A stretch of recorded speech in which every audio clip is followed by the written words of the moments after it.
Hello and welcome to another episode of Unfulfilled. I'm Luke, your host from Fulfilled Talents. Today I'm joined by the great Paul at Opinew. He's their sales and customer service manager, and a lot has changed over 2 years that he has been part of the business, which we're going to discuss today. Opinew is the ultimate review management app for Shopify sites with over 1,300 reviews and an average of 4.5 stars as well. Paul will talk through his journey within ecom at Opinew, how he's found the sector since joining. We'll discuss the amazing success the change has been gone through, the amazing results he's had, and generally talking about sort of the change in his career he made a few years ago. And yeah, it's generally a real good chat around why ecom and why he is someone that everyone talks so highly about. So Paul, if somehow people don't know who you are, give them a bit of a background, please, mate. Yeah, I do shout quite loud, don't I, when I'm in a room? I'm really sorry. So I'm Paul. I'm head of sales and customer success at Opinew, which is a review platform for Shopify brands that also imports Amazon reviews. So that's like one of our unique selling points. We have the ability to import all your Amazon reviews and ratings into Shopify, so you can avoid those cold starts for brands moving over from Amazon or just scaling their D2C site. So yeah, that's what we do. And for people that don't know as well, I don't have a camera on, but I am smiling. I had a whole thing, like literally 5 minutes before this call, I was like screwing on my mic arm. So I've got a half decent mic and booting up a PC that's covered full of dust that I haven't used in 6 months because Mac is better, but AirBuds, what are they called? AirPods? They're pretty Pods, shit, yeah. aren't they? Yeah, they are pretty shit. So, but I am smiling, I promise. Yeah. But I can see Luke; he can't see me. Absolutely. No worries at all. I've got my Never Waste Talent shirt on today as well, one of my favourites. So making its first appearance today on the podcast as well. So Paul, like your entrance into e-commerce is quite different, isn't it? Like you've only been in a couple of years. So tell people about sort of your background before and why you made that decision to get into e-com, please. Yeah, I think like a lot of people, you'll probably have this on every single episode. It's like, oh, I fell into it. It's not something I want to do. It's like that cliche. But I was in the motor trade for nearly 10 years. I started valeting cars. Then I moved into sales admin, and then I started selling, at the weekends just to try and earn some more money. And then eventually my sales manager was like, yeah, you should probably be a salesman. I'm like, no, thank you. He's like, no, you probably should. So eventually that happened. And then the pandemic happened. And at first it was like, this is great. I'm earning loads of money. People just wanted to buy cars for some reason. And then obviously we had the chip shortage. And then it became very, very difficult. So, you just couldn't get new cars. So it's kind of like I was working harder and longer and earning less money. And I thought, shit, what can I do that's going to almost like future-proof me, or what I think is going to future-proof me? So I actually wanted to move into tech.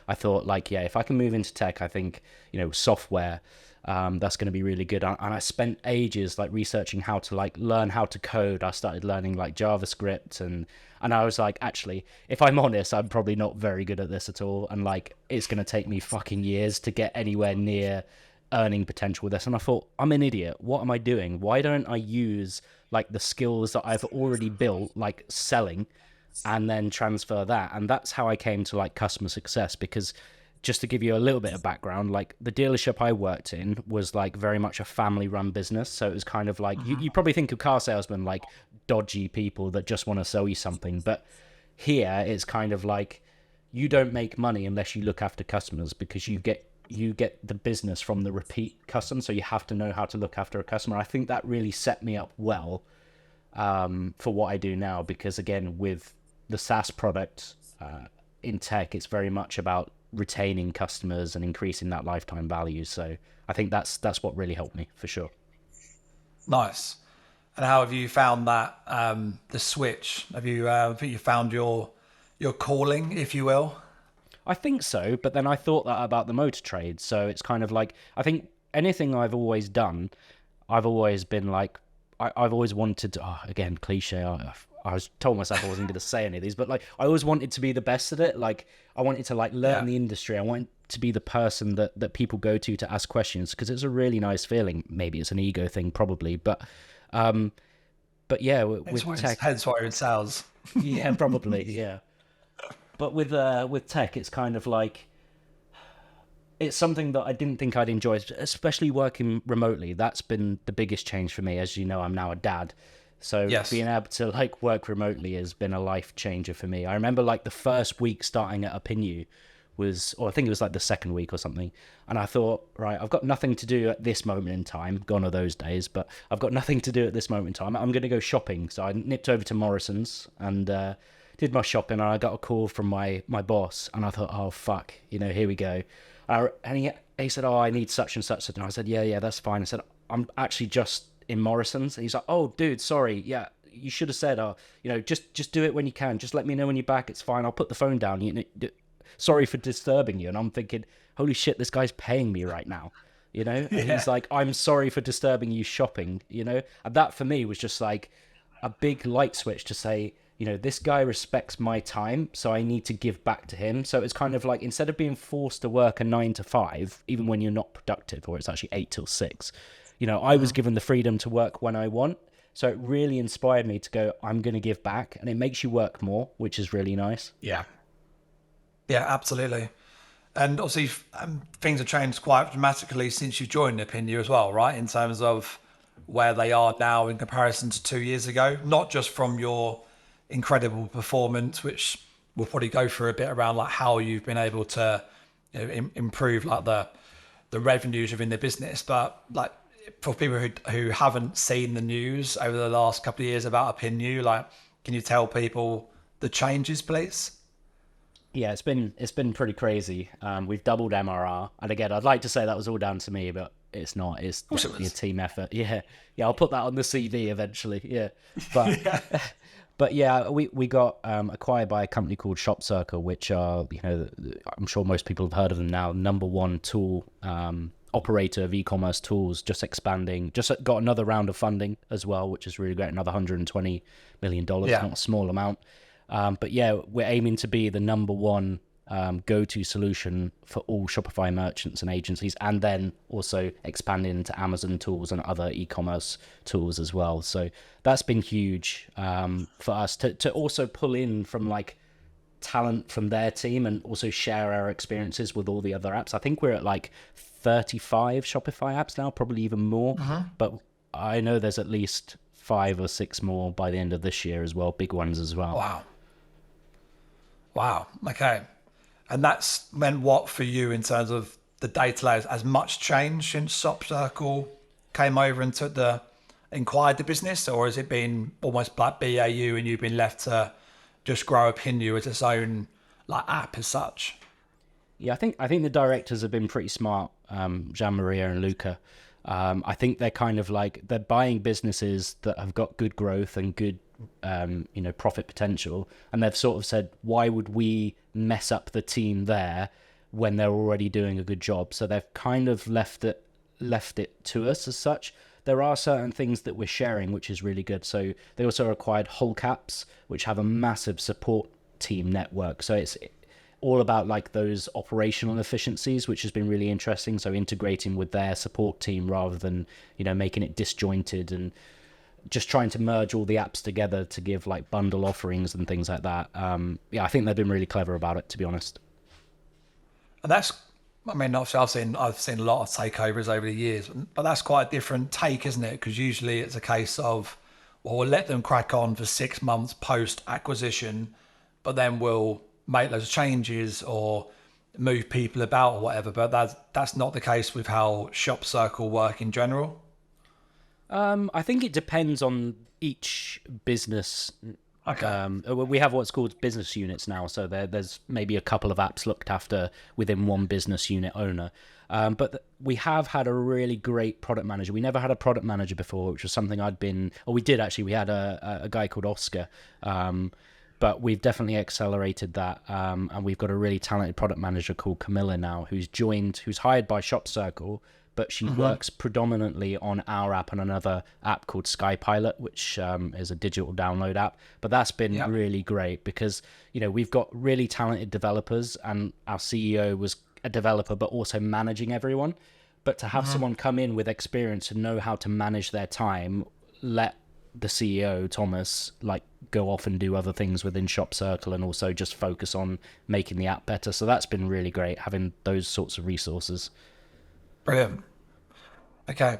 And in terms of, you mentioned around the MRR has also doubled since you've been there.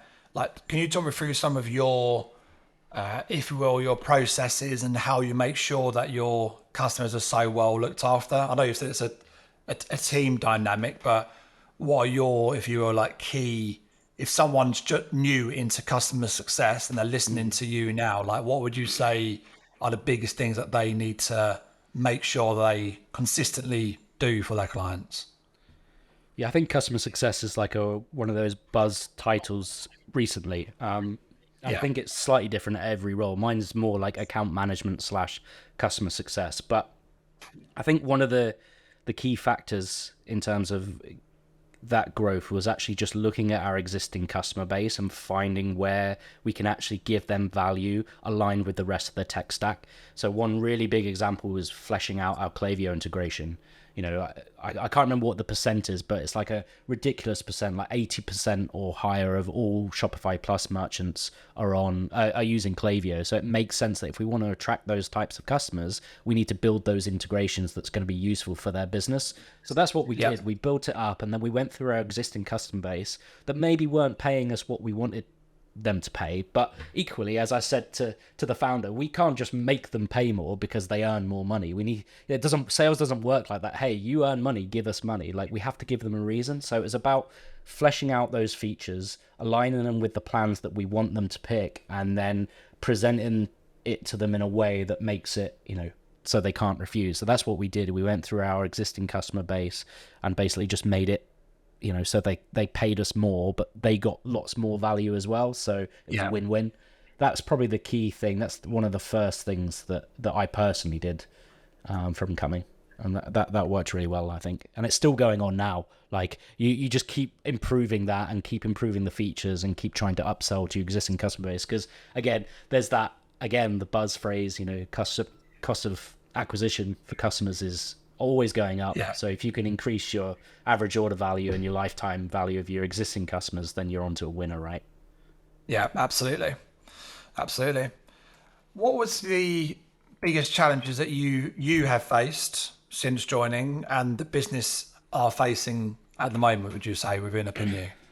I think some of it for me, and I'm gonna be super vulnerable here, is that I thought I was pretty good at tech. Like, working in the motor trade was like, everyone used to come to me for like any software issues or hardware issues, and I'd be like the guy to fix it, and I thought I was pretty good at computers. I'm a millennial, I've grown up with it. But then joining a tech company with a bunch of developers made me realize how stupid I was with tech. Like, I work really closely with Remy, my marketing guy, and he's just like got his finger on the pulse with the latest AI tools and it's been. So that is a challenge, but it's also something I really enjoy because I'm always learning something new and I'm always learning new tools to be like super efficient. Like, I'm one of these people that stay up till 3:00 in the morning, like watching productivity videos, which, yes, I do see the irony in that. But at the same time, it's like, I'm always trying to learn new things. And it's kind of like being around those talented people, smarter people than me, it definitely helps me grow, I think. Yeah. And in Very terms good. of the business, I would say, I mean, endless challenges, right? That's why I'm still beavering away. But I think I really like working with the brands that have like brand managers or ecom managers, because I really feel like I'm giving them value to be better at their job when I'm working with them and being like, hey, you guys should maybe try and do this with reviews. You should use this feature you're not using. They're so grateful because it makes them better at their job. I've seen people go away, not just from reviews, I'm not that naive, but like using our product to get more value out of it. They've gone on to get big promotions and they message saying, hey, thanks for this. It was really helpful that you've given me this time. That's really nice, but I would say the opposite is true as well. When you're working with owner founders that are running like an e-com site on their own and they have very limited resources, I can give them all the advice I want. Sometimes they just don't have the time or the budget to go away and do what they're going to do. And that for me is quite challenging from a point of, are they getting as much value as they should be out of the application, but also in terms of what it looks like for our business, because we want to have the best, we have some massive brands using Opinew, but I always want to have the best looking website showing off our widgets. But sometimes you do get, the shitty drop shippers using it because you can import reviews. So that's a challenge. How do we make the most out of that? Brilliant. Very good. Okay. Apologies. And in terms of, well, I might be catching it through what you mentioned earlier on through the screen potentially. Yeah.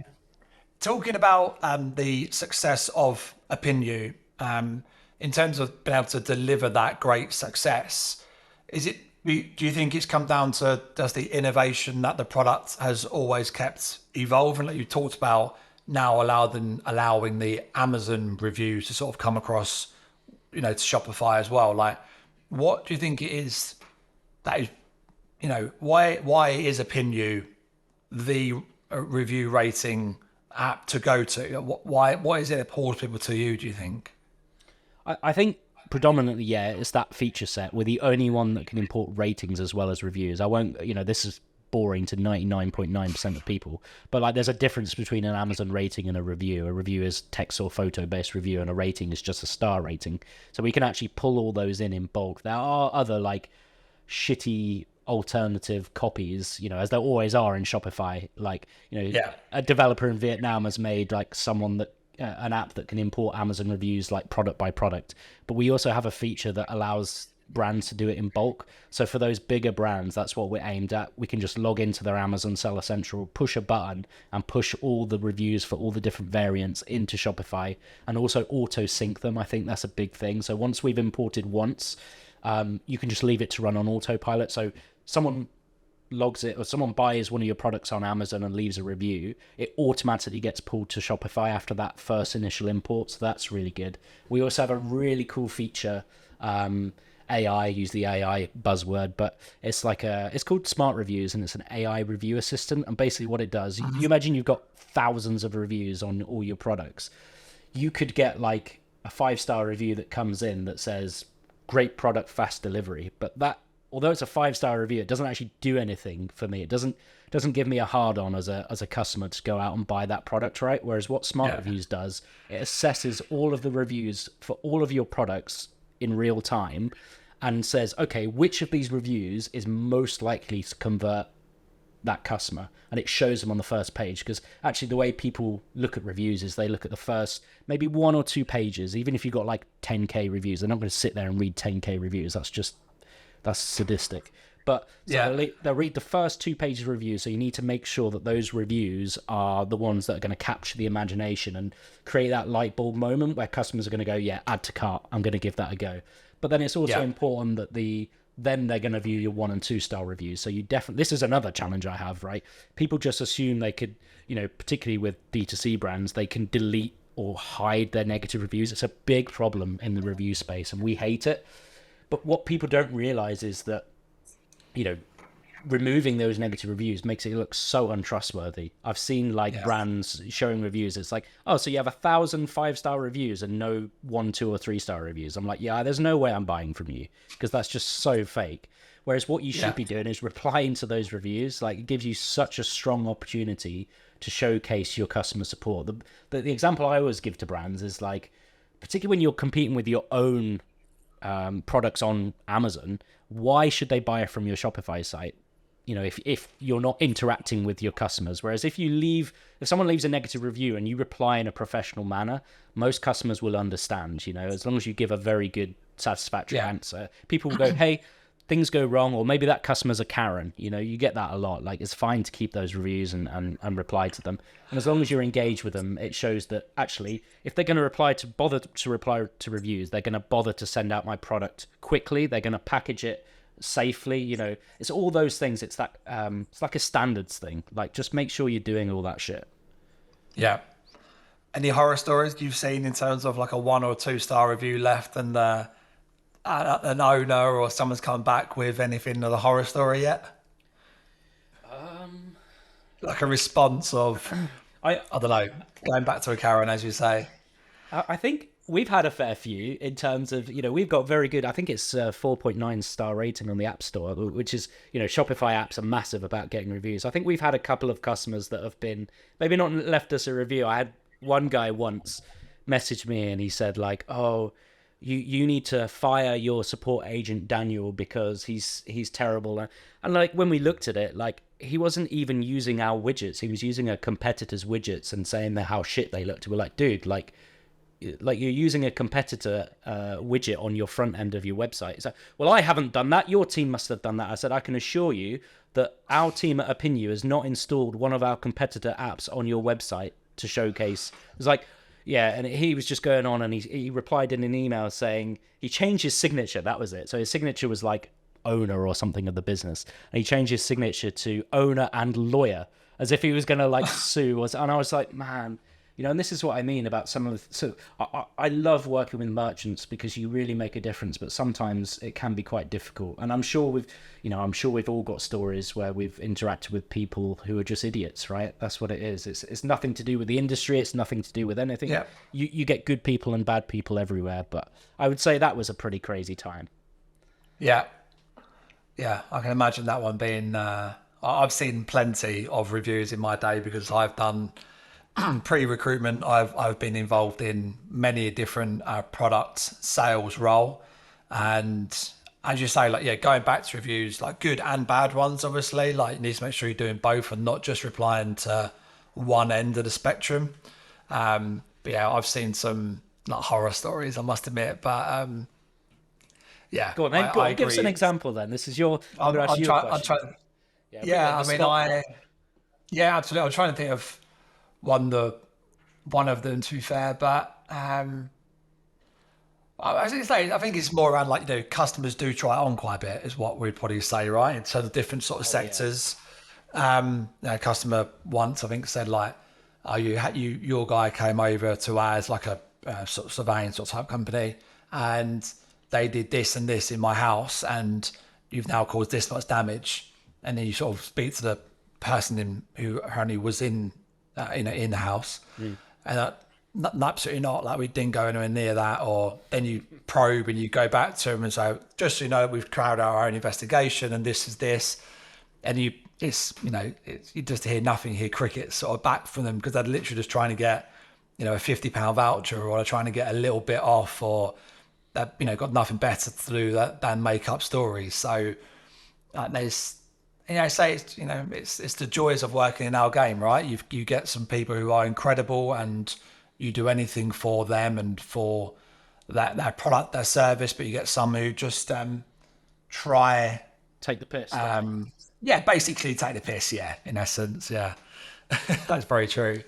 Going back to like ecom itself, mate, like I know you and I have met a number of times now over the last like 10 weeks since Fulfilled's been going. But everyone I speak to about you always sort of like talk so highly about you, Paul. Like You can't have spoken everyone, to many people then.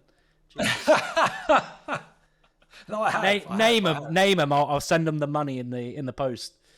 Yeah. Well, I mean, obviously one of the guys who you mentioned really, like Nath Lomax, and Yeah. the guys that, he's a good egg, I must admit. Like there's plenty out there who always say like good things about you, mate, and it comes back to, I think, as you say, like just being understanding your network and how to build good people around you, isn't it? Yeah, I think so. And I'm new to networking. It's not like I'm not a natural networker. Although Oh, okay. people have told me I am, but like it's not something I ever thought about. But there's this thing I always hate that when you're there was a time where I thought about going into like the partnerships, and it was kind of like I hate the feeling of like having, or other people knowing that you're at a networking event to try and I've spoken to you about this before, like you speak to people and they're expecting you to like wait for the sell, like what is it you're trying to get from me? Like I hate all that shit, and like so if I can avoid that as much as possible, then that's great. And something that Lomax actually taught me was that you should always give first, like give something without the expectation of getting anything in return. And to be honest with you, like that's really worked for me. Sometimes I've got clients back from it when I've helped someone out, and sometimes I haven't, but there's always time, you know, and hopefully people can think, oh yeah, Paul, he's nice, he helped me with this. And equally, everyone I've met has always been really helpful. I've not actually, oh god, it's more cliche, isn't it? But everyone I've met in ecom is really like collaborative, and like even like competitors. Like some of the most fun conversations I've had have been with direct review competitors, whether that's, you know, slagging off other competitors in like a friendly way, or just talking about, you know, clients or talking about the industry. And it's all good fun, and it all feels like good fun, not business. Yeah, I completely agree. I've seen exactly the same thing since being like welcomed into the ecom world. And thank you. Like I know you've commented a few times and pushed a few people my way as well on LinkedIn and whatnot. And like, I completely agree. Like you talk about you don't want to be in that room and be waiting for the sell. Imagine being a recruiter walking in and say you're working recruitment. Absolutely. Like it's It's like their face drops, their eyes glaze over, like, I'm going to go get a coffee. But I don't think you're that guy. I honestly don't. And I think people are already seeing that, which is so nice. Like when I messaged Adam from Blend about it, we were chatting about something else actually, and then he mentioned, and I went, that was it. I commented and I was like, Luke, I was actually just messaging him. So, and then we had a quick chat on Slack about it. So, but yeah, I think you're the guy. I think one question for you, I'm sorry for like turning it around on this on you, but like why we've never had this chat. Why have you gone into ecom? Like obviously you've been in recruitment for ages. What was it specifically about ecom? For me, so I've done a lot of different areas in recruitment. I've done, my first job was in legal finance, working for a business in London. That was incredible in terms of just the way that I learned how to do certain things. And then my last business was a commercial agency, and I became more of a specialist in marketing, like digital marketing. And then within that, I then got involved in more like D2C brands. And I think for me, what I've loved about working with them businesses is like the collaboration piece, to be honest with you, and people generally understanding what it takes to like find talent, and understanding that they as a business need to give themselves to the process as well, if that makes sense. And I think in regards to why e-commerce, it was a number of sort of different conversations. And when I made the decision that I wanted to go out and do my own thing, e-commerce was the sector that I was most excited by, because of like, you mentioned about, tech earlier on. Like I'm far from being techie at all, but like I love like speaking to tech businesses and getting under the skin of like, why are you so fucking good at what you do? Like, what is it that sets you apart? And then that's really allowed me, I think, to go out to the market and then find candidates who are driven by them same values and visions, and like culturally as well. And I think that's sort of why ecom has been the place I wanted to be. And like, I couldn't have fathomed to be where we are now, like in terms of how quickly things have happened. You're this all is over the place. You are all over. Well, this is one example. Like the podcast is like, when I put on the Slack group about I'm going to do a podcast, like everyone else coming on talking about their stories, I generally thought it would be, just absolutely nothing. But the amount of people who have come on, and I'm not talking about recruitment on these podcasts. It's about like the challenges that the owners have faced and how they've navigated them, and like things they've tried to do different, like the boundaries they pushed, and all of that. Like ecom is just an amazing place. And I just love, for me, like my strapline is give a shit, like as simple as that is, and probably also like don't be a dick as like the two main Yeah, that ones. one's good. We I talk like a that. lot. Yeah, and I'm the like give a shit is more around actually being able to like be an extension of my clients, being able to honestly give them feedback about, okay, like this job is doing this, it's paying this much, you've got this much as your benefits and whatever. Like if you want to attract people, you need to do things like better than this. Mhm. And I think this space has been the most open to feedback as well. And yeah, like the don't be a dick part, I think this all falls into all that as well. So You need that on a yeah, t-shirt, e-commerce, like yeah, fulfilled don't be a for a fulfilled. Don't be a dick, just on the back. That would be insane. That would be really good. And plus, yeah, I I think think when that. we get Go on. gone, there you go.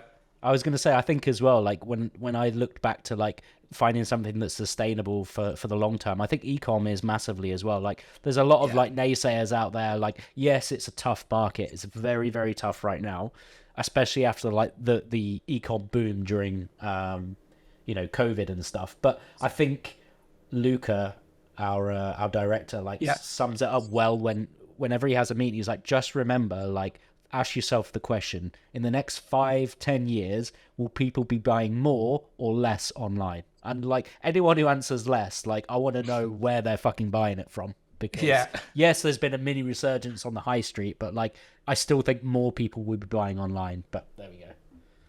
No, I do agree with that as well. Completely agree with that. Um, yeah, so that's why I say like ecom is. I think it's just such an amazing space to be, and like no story, like no conversation, no like brand, no agency. They've all got their own little thing that they're doing that's different that drives them to better performance for their clients or whatever it is. And I mean, that's what is exciting as well for me is actually seeing that. And, you go back to like that giving away before you expect to get things back.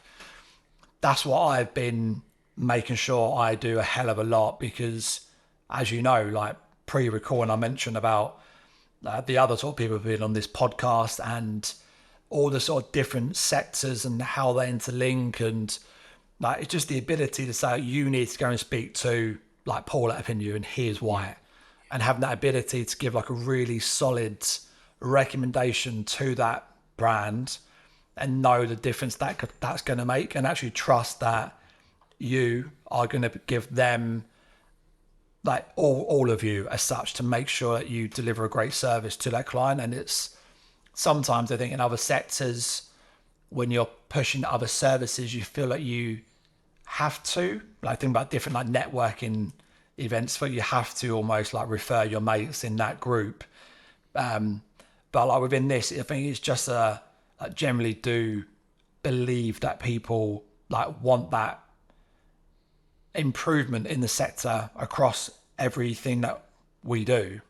Yeah, and I massively agree with that referring your mates thing. Like, yeah, you refer your mates if it's a good fit, but you don't necessarily do it just for the sake of it. Like, you find the person who's going to be, or the business solution that's going to be the best fit, but you also know that your mates aren't going to get pissed off that you haven't recommended them. I find that a lot. Like, and it's so chill like that. You don't have to worry. And I think a testament to that as well is the agency space. I'm sure you've probably covered this, or if not, you will with what agency owners, but like the amount of work that gets shared around, I didn't realize, like whether it's white labeled or not, it's kind of like, hey, I don't have space for this, or this isn't quite the right fit for me, but you should go to speak to XYZ. Like they are competitors technically, but the amount of that goes on is just so great. It's so refreshing to see. Agreed. Completely agreed. I think that's again another reason why this was the space that we wanted to be in at Fulfilled is it's just that element like it's just a much more holistic approach to business, and you can join up like we focus on tech partners, on agencies and like brands as our three like main like sectors or pillars if you will that we're now calling them within Fulfilled. And they're also interlinked because without one the other one falls apart, and that's been discussed a few times on this as well, that communication piece between like your brand and your tech partner or whatever it is, and making sure that you're both aligned in terms of that delivery for your customer. Sorry, because that's the end game, isn't it? Is to deliver the best service that then repeats that business, that then allows that person to tell their friends, their family online, to then go and use that business because of the great service they provided. And that's what I've always seen across this sector. Yeah, no, absolutely. I like being asked questions. As I realised, Look, I babbled on there for no. You should go on a podcast. You ever thought about it?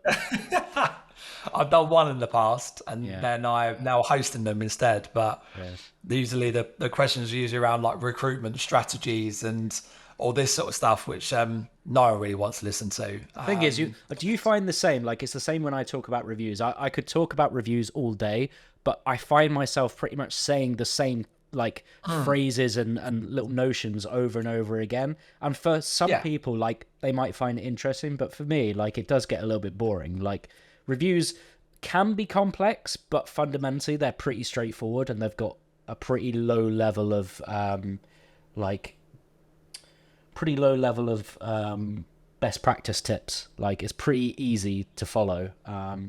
But there are some cool advanced stuff you can do. But in general, when you go on a podcast, you tend to talk about like in general terms, don't you? Which is why it is fun. But I like working with those brands that have those niche needs, and you have to try and find solutions that don't yet exist. Obviously, I'm sure Camilla, our product manager, hates that, because I go to her and be like, hey, can we do this? And she's like, God's sake, man. Like, yeah, okay, let's just hire 3 more devs so we can make that happen. It's like, yeah, but it's a big brand, you know. Yeah. You know, I think she loves it really, but yeah, of course she does.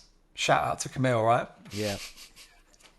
But no, I completely agree. It's for me, this is where like I think the most exciting expansion is going to be. I say Luca's question is bang on right. Are you going to buy less or more online in 5-10 years? And if my wife's anything to go by, you'll definitely buy more.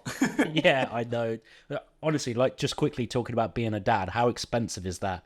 I totally underestimated that. That's wiped out my entire savings. Like, it's everything is like, you know, you go out and buy a pushchair, and I'm thinking, my wife said to me the other day, I think he might be getting a bit big for his pushchair. So he's going to be fucking in that till he's 15. Like, you know, it's like 1,500 quid. He can, you know, that's so expensive, isn't it? Yes, absolutely. How old's your little one? He's 7 months now. Yeah, you've got a lot more to come, mate. Unfortunately, I can't say it gets any cheaper. They'll all these dads listen to this, dads and mums going, listen to how naive he is. You wait, he's got way more to come. Wait for school uniforms and all that sort of shit, you know. Yeah, and wait till like they want to do like all these clubs, and like my son now wants to do a second football session. That's another like 50 quid every like 4 or 5 weeks you've got to pay on just football, on top of the other 60, 70 quid you're spending somewhere else. And then you got, you know, when they start school, you got to make sure that they enjoy school, and if they need sort of additional support, that's another element you've got to think about. And yeah, there's it just doesn't stop, mate, basically. Like But are they good at football at least? Are they good at football? But Isaac's doing all right. That's the pipe dream, right? They then become a pro, and then you can just, you know, live by this. Sit back. I remember like going to football training when I was young. I was speaking to actually a friend who was saying the exact same thing as you, that his daughter's now gone to train at Norwich, doing some extra training at Norwich, and he said, it's expensive and stuff like that. And I was saying, I remember going to football training at school, and my nan would pick me up and she'd go, did you have a good session? Did you? And I went, yeah, Nan, I touched the ball twice. And she smiled. She said, oh, yeah, that sounds great, you know. But she must be thinking she's paid how much for that session? And in that whole, like, hour, I've touched the ball twice, like, you know. But she just smiled, you know, and encouraged me. And I obviously enjoyed it. And as you can tell, I'm now not a footballer, so. Yeah, absolutely. Yeah, no, it is... Yeah, it's a different challenge, put it that way, as you're finding out. But it's there is a lot of amazing stuff that comes with it, but there's a lot of pain as well along the way, mate. Unfortunately, I feel like I got into a counselling session in regards to Therapy, parents yeah. now, but yeah. Change this podcast to the parents one. Yeah, well, it does sometimes come to this when you start talking about other things, and I think that's another beauty of the e-com world. People are just so like open to having a chat like about anything, and that sort of allows you to then build that trust with the people around you, isn't it, as well? I think some of the first things I do when I get to Ecom Collab Club is have a look at new pictures of friends' dogs. I think that's the first thing. You got any new pictures of your dog? That's before you even talk about anything ecom related, have a cup of tea or coffee and a pancake and look at the dog pictures. Yeah, I'm actually quite glad that my two haven't made any noise in the background today, because I think the postman arrived just before the podcast started. So thankfully that they've done their barking for the morning. So that's good. Oh, I thought you were talking about the kids then. I was like, why are the kids? Oh, no. Yeah. I don't know. They're at school. My beagle was in there a minute ago, but he's sort of gone out. I think Anna, my wife, knows that I'm on a podcast, so she thinks it's very important. It's very important. Of course it is. Got to be quiet. I think I delivered my little boy to her with a full nappy and was like, yeah, I'm going in the podcast, going on the shh. Yeah, well Let played. her deal with it. Yeah, she's great like that, to be fair. You need a good one next year, that's for sure. Mate, thank you so much. I realise we've gone a bit off tangent the last few minutes, but thank you so much. And yeah, keep up the incredible work with Opinew, mate. And I look forward to seeing you at an event sometime soon, no doubt. We've got plenty going on next sort of few months. So maybe we'll have to have a Norwich beer, or a Norwich beers night near Christmas time. That would be great. Yeah, there's a lot of people in Norwich, isn't there? Ecom crew in Norwich, very big. Yeah, we're taking over, mate. Mini hub. Absolutely. Yeah. Beer sounds good. Legend. Mate, thank you. I really appreciate it. And I look forward to catching up with you soon. Thanks for having me. Cheers. Ta, mate.